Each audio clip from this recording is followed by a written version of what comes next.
Hello, this is a book my sister and I had called Grimm's Fairy Tales, and we've had it forever. And it was one of our favorite ones to read from. First my mom read from this, and then my sister would read me stories from this, and now I read stories from it. Introduce yourself. I'm Sandra Fuhriman Gray. This is Grimm's Fairy Tales. And it was printed, I don't know, it doesn't say a date. I'm going to read the second story, The Golden Bird.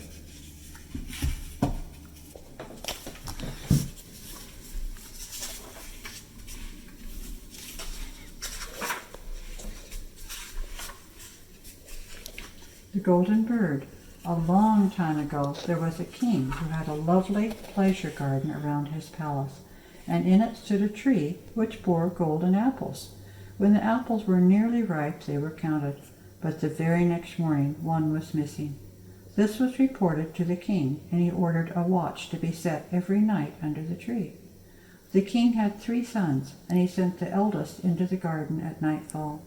But by midnight he was overcome with sleep, and in the morning another apple was missing. On the following night the second son had to keep watch, but he fared no better.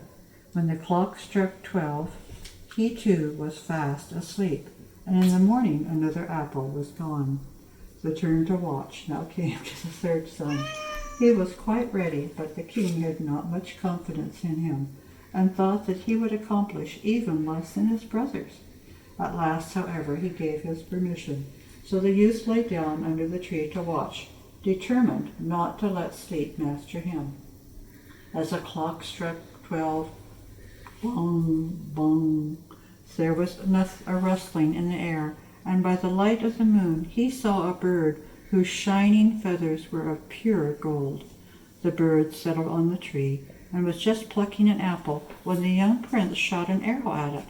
The bird flew away, but the arrow hit its plumage, and one of the golden feathers fell to the ground. The prince picked it up, and in the morning took it to the king and told him all that he had seen in the night. The king assembled his council, and everybody declared that a feather like that was worth more than the whole kingdom. "If the feather is worth so much," said the king, "one will not satisfy me. I must and will have the whole bird." The eldest son, relying on his cleverness, set out in search of the bird, thinking that he would find it soon. When he had gone some distance, he saw a fox sitting by the edge of the wood. He raised his gun and aimed at it. The fox cried out, "Do not shoot me, and I will give you some good advice. You are going to look for the golden bird. At nightfall you will come to a village where you will find 2 inns opposite each other.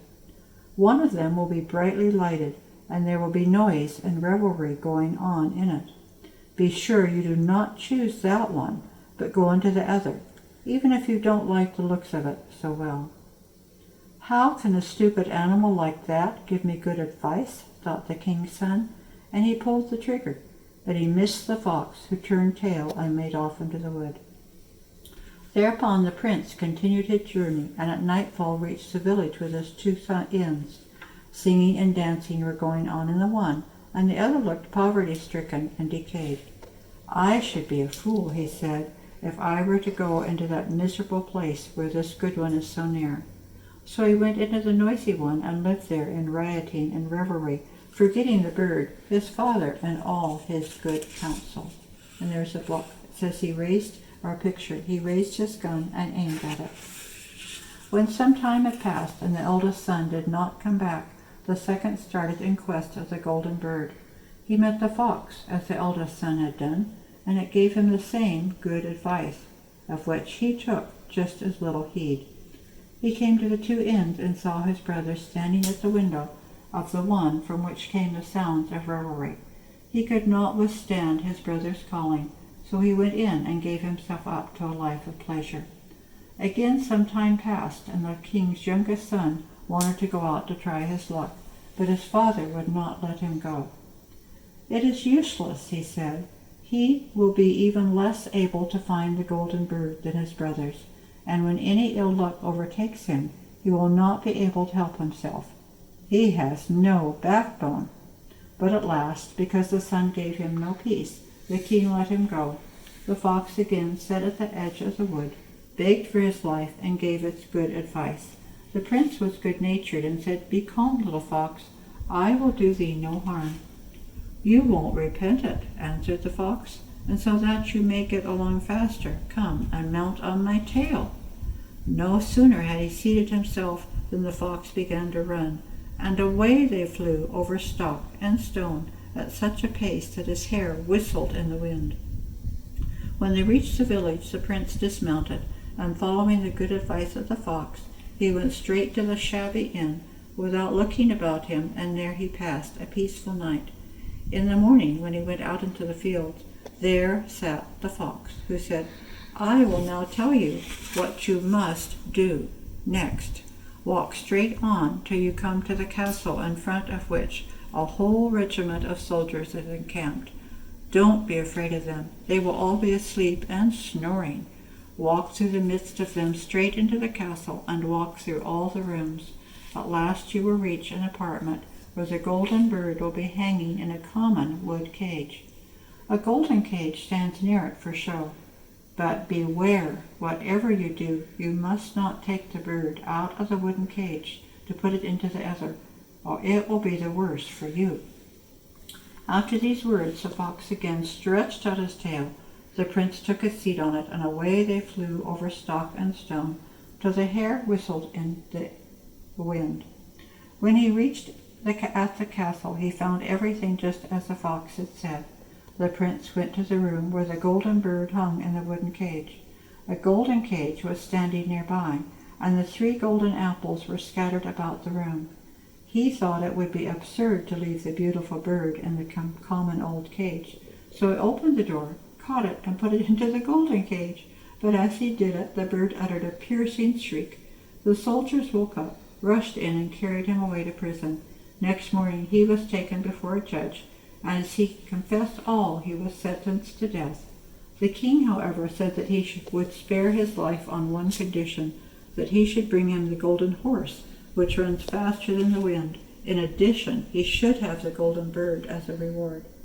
So the prince set off with many sighs. He was very sad, for where was he to find the golden horse? Then suddenly he saw his old friend, the fox, sitting on the road. "Now you see," said the fox, "all this has happened because you did not listen to me. All the same, keep up your spirits. I will protect you and tell you how to find the golden horse. You must keep straight along the road, and you will come to a palace in the stable of which stands the golden horse. The grooms will be lying around the stable, but they will be fast asleep and snoring. You can safely lead the horse through them. Only one thing you must beware of. Put the old saddle of wood and leather upon it, and not the golden one hanging near, or you will rue it." Then the fox stretched out his tail.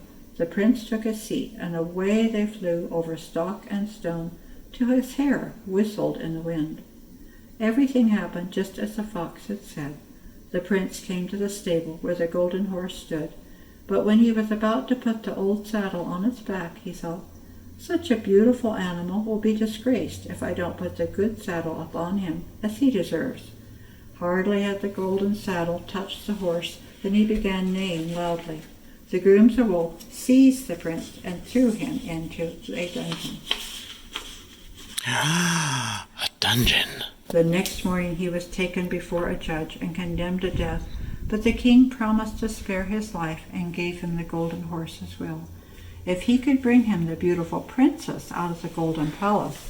With a heavy heart the prince set out, but to his delight he soon met the faithful fox. "I should leave you to your fate," said the fox, "but I will have pity on you and once more help you out of your trouble. Your roads lead straight to the golden palace. You will reach it in the evening, and at night, where everything is quiet, the beautiful princess will go to the bathroom to take a bath. As she goes along, spring forward and give her a kiss, and she will follow you.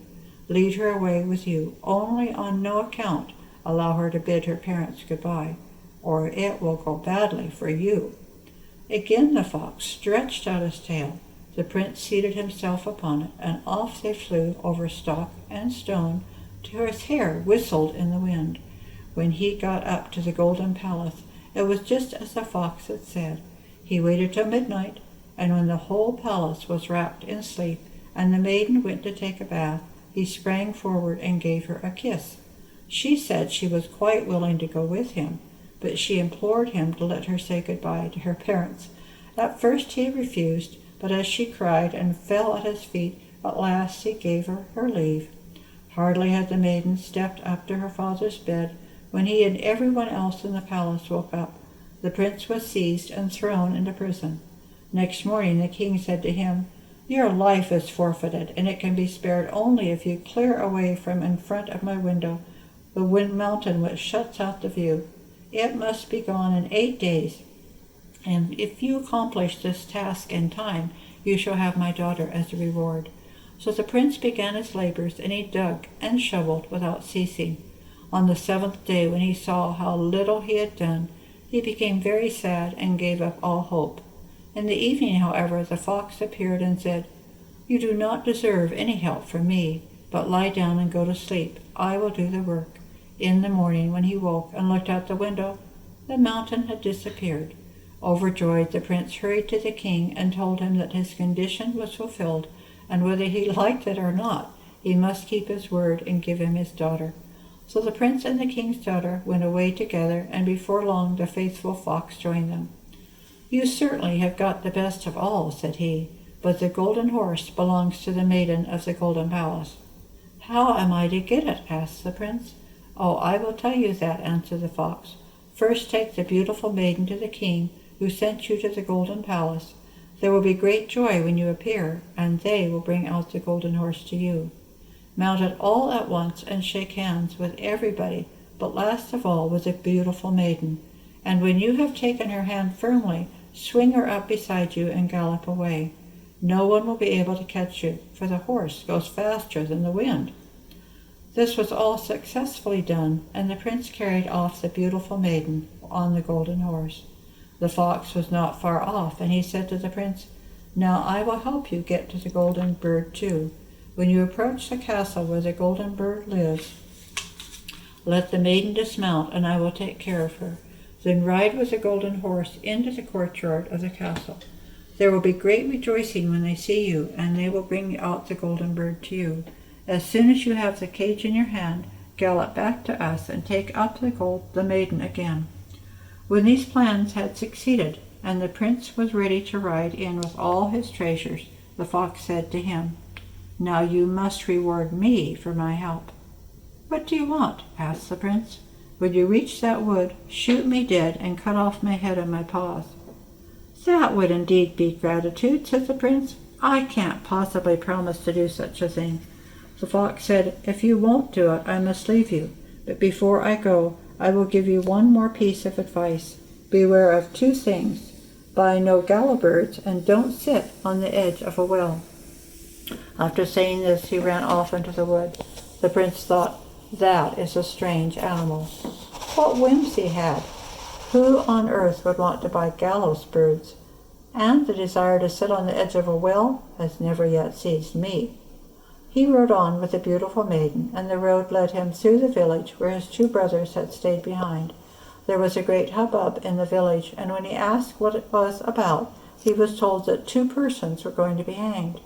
When he got nearer, he saw that they were his brothers, who had wasted their possessions and done all sorts of evil deeds.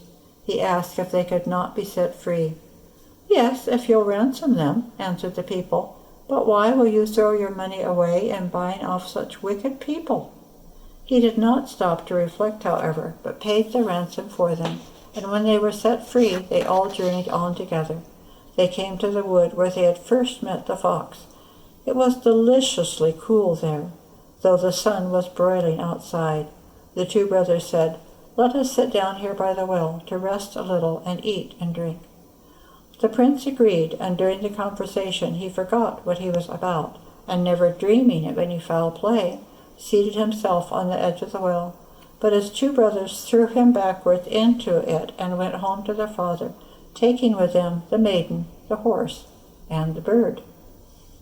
Here we bring you not only the golden bird, but the golden horse and the maiden from the golden palace as our booty." Thereupon was great rejoicing, but the horse would not eat, the bird would not sing, and the maiden sat and wept all day. The youngest brother had not perished, however. Happily the well was dry, and he fell upon soft moss without being harmed. Yet he could not get out. Even in this great strait the faithful fox did not forsake him, but came leaping down and scolded him for not taking his advice. "I can't leave you to your fate, though. I must help you to get back to the light of day." He told him to take tight hold of his tail, and then he dragged him up. "You are not out of every danger, even now," said the fox. "Your brothers were not sure of your death, so they have set watches all over the wood to kill you if they see you." A poor old man was sitting by the roadside, and the prince exchanged clothes with him, and by this means he succeeded in reaching the king's court. Nobody recognized him, but the bird began to sing, the horse began to eat, and the beautiful maiden left off crying. In astonishment the king asked, "What does all this mean?" The maiden answered, "I do not know, but I was very sad, and now I'm gay. It seems to me that my true bridegroom must have come." She told the king all that had happened, although the two brothers had threatened her with death if she betrayed anything. The king ordered every person in the palace to be brought before him. Among them came the prince, disguised as an old man in all his rags. But the maiden knew him at once and fell on his neck. The wicked brothers were seized and put to death, but the prince was married to the beautiful maiden and proclaimed heir to the king. But what became of the poor fox? Long afterwards, when the prince went out into the fields one day, he met the fox, who said, "You have everything that you can desire, but there is no end of my misery. It still lies in your power to release me." And again he implored the prince to shoot him dead and cut off his head and his paws. At last the prince consented to do as he was asked, and no sooner was it done than at last he was changed into a man. He was no other than the brother of the beautiful princess, at last set free from the evil spell which so long had lain upon him. There was nothing now wanting to their happiness for the rest of their lives. The end. You are a treasure.